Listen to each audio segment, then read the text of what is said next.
সাংসদ তথা প্ৰদেশ কংগ্ৰেছৰ সভাপতি গৌৰৱ গগৈ দেৰগাঁৱত উপস্থিত হয়। পূজা মণ্ডপত উপস্থিত হৈ দুৰ্গতি নাশিনীৰ আশীষ বিচাৰি সেৱা জনাই সাংসদগৰাকীয়ে পূজাস্থলীত উপস্থিত হৈ প্ৰথমে গৌৰৱ গগৈয়ে জুবিন গাৰ্গৰ প্ৰতিচ্ছবিৰ লগতে ভূপেন হাজৰিকাৰ ফটোৰ সন্মুখত অৰ্পণ কৰে শ্ৰদ্ধাঞ্জলি।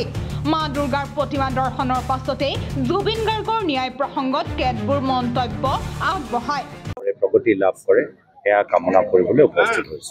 জুবিনদাৰ ন্যায় প্ৰসংগত এটা কথা সুধিব লগা আছিলে যে যিহেতু এতিয়া যিসকল মানে আমাৰ প্ৰজন্মৰ লোকে জুবিনদাৰ ন্যায় প্ৰসংগত মাত মাতিছে তেওঁলোকক দেখিবলৈ পোৱা গৈছে মুখ্যমন্ত্ৰীৰ পোনপটীয়া হস্তক্ষেপত তেওঁলোকক গ্ৰেপ্তাৰ কৰা হৈছে, কাৰোবাক পুলিচে ক'ৰবাত লাঠি চালনা কৰিছে। গতিকে এনেকুৱাবোৰ ঘটনা জানো ক'ৰবাত ন্যায় দিব পাৰিব?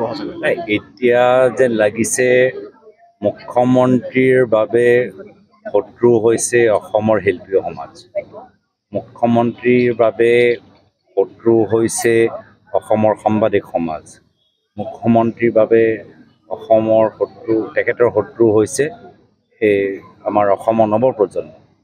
আজি সেইকাৰণে যিসকল আজি জুবিন গাৰ্গৰ মৃত্যুৰ লগত জড়িত তেখেতৰ ওপৰত কিবা এটা পদক্ষেপ লোৱাতকৈ অসমৰ শিল্পী সমাজ, অসমৰ নাগৰিক সমাজ, অসমৰ সাংবাদিক সমাজকে তেওঁ বেছি আক্ৰমণ কৰা যেন লাগিছে আৰু সেইটো আমাৰ বাবে দুৰ্ভাগ্যজনক কথা।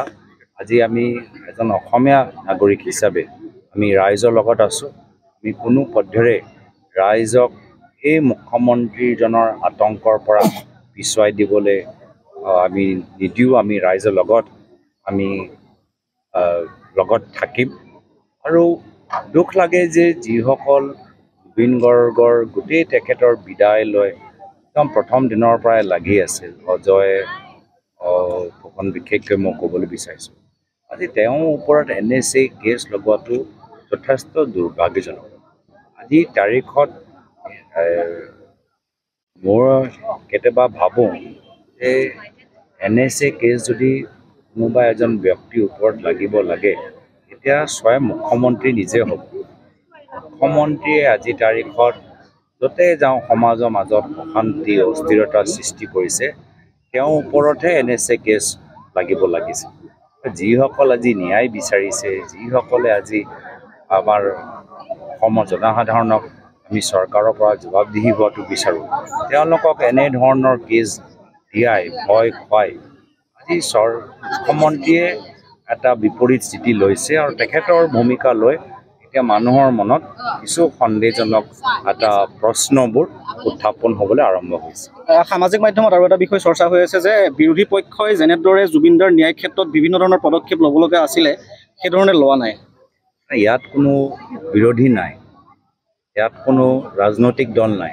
আমি সকলোৱে অসমীয়া নাগৰিক, আমি সকলোৱে হ'লেও অসমীয়া মানুহৰ লগত আজি এই দুখৰ সময়ত আমি তেখেতৰ লগত থিয় দিছোঁ আৰু সেইকাৰণে ইয়াত কোনো ৰাজনীতি নাই। আমি ন্যায় বিচাৰোঁ। অসমৰ যে জুবিন গাৰ্গৰ যিমানবোৰ অনুৰাগীসকল আছে তেওঁলোকে যথেষ্ট ধৈৰ্য ধৰি চৰকাৰক যিমান সময় দিব লাগিছিল সময় দিছিল আৰু লাহে লাহে তেওঁলোকৰ ধৈৰ্য শেষ হৈ গৈছে আৰু সেইকাৰণে আমি যোৱাকালি সংবাদমেলতো ক'লোঁ যে আমি ৰাইজৰ লগত আছোঁ। অহা 3 তাৰিখৰ পৰা আমি অসমৰ চুকে কোণে আমি কেণ্ডেল লাইট মমবত্তি সমদল কৰিবলৈ আৰম্ভ কৰিম। ইতিমধ্যে মই আজি প্ৰধানমন্ত্ৰীলৈ এটা চিঠি প্ৰেৰণ কৰিছোঁ, য'ত মই তেখেতক অৱগত কৰাইছোঁ যে বৰ্তমান চৰকাৰে তদন্তৰ নামত অনুৰাগীসকলৰ ওপৰত NSA কেছ লগাইছে আৰু 2জন যে মূল ব্যক্তি তেখেতক একদম VIP আলহীৰ দৰে তেখেতক ব্যৱহাৰ কৰিছে, সন্মান দিছে। 6 অক্টোবৰ কাৰণে ৰ'বলৈ আমাক সকলোকে অনুৰোধ জনাইছে। মই প্ৰধানমন্ত্ৰী মোদী ডাঙৰীয়া যিহেতু তেওঁ মন কী বাতত জুবিন গাৰ্গৰ নাম উল্লেখ কৰিলে, তেখেতক আজিৰ তাৰিখত যি ধৰণৰ দুৰ্বল তদন্ত চলি আছে এইখিনিও কথা জনাইছোঁ। কেনেদৰে শ্যাম কানু মহন্ত বিভিন্ন সময়ত কেন্দ্ৰৰ চৰকাৰ মিনিষ্ট্ৰী অফ ডনৰ পৰা মিনিষ্ট্ৰী অফ টুৰিজমৰ পৰা লক্ষ লক্ষ টকা লাভ কৰিছে, কেনেদৰে যোৰহাটৰ কিছু BJP দলৰ নেতাসকল সিদ্ধাৰ্থ শৰ্মালৈ আজি তেওঁলোকে নিজৰ ৰাজনীতি কৰিবলৈ বিচাৰে। গোটেইখিনি কথা আজি চিঠিৰ যোগেদি আমি প্ৰধানমন্ত্ৰীলৈ আমি অৱগত কৰাইছোঁ আৰু আশা কৰোঁ যে তেখেতৰ প্ৰধানমন্ত্ৰীৰ কাৰ্যালয়ৰ পৰা নিজে SIT তদন্ত কেনেদৰে চলি আছে এই ক্ষেত্ৰত হস্তক্ষেপ কৰিব। মুখ্যমন্ত্ৰীৰ কাৰণে শত্ৰু অসমৰ শিল্পী সমাজ, সাংবাদিক সমাজ আৰু নৱপ্ৰজন্ম। মুখ্যমন্ত্ৰীৰ এই আতংকৰ পৰা ৰাইজক কোনো কাৰণতে পিছুৱাই নিবলৈ নিদিয়ে কংগ্ৰেছে। অজয় ফুকনক গ্ৰেপ্তাৰ প্ৰসংগটো উল্লেখ কৰি কয় যে আজি তাৰিখত NSA যদি লাগিব লাগে তেতিয়া মুখ্যমন্ত্ৰীৰ ওপৰতহে লাগিব লাগে, কাৰণ মুখ্যমন্ত্ৰী য'তেই যায় সেই সমাজত অশান্তি আৰু অস্থিৰতাৰ সৃষ্টি কৰে। মুখ্যমন্ত্ৰীৰ বিপৰীত স্থিতিলৈ সন্দেহৰ সৃষ্টি কৰিছে ৰাইজৰ মাজত। গোলাঘাটৰ পৰা স্মৃতিৰেখা শইকীয়াৰ ৰিপৰ্ট NV Live।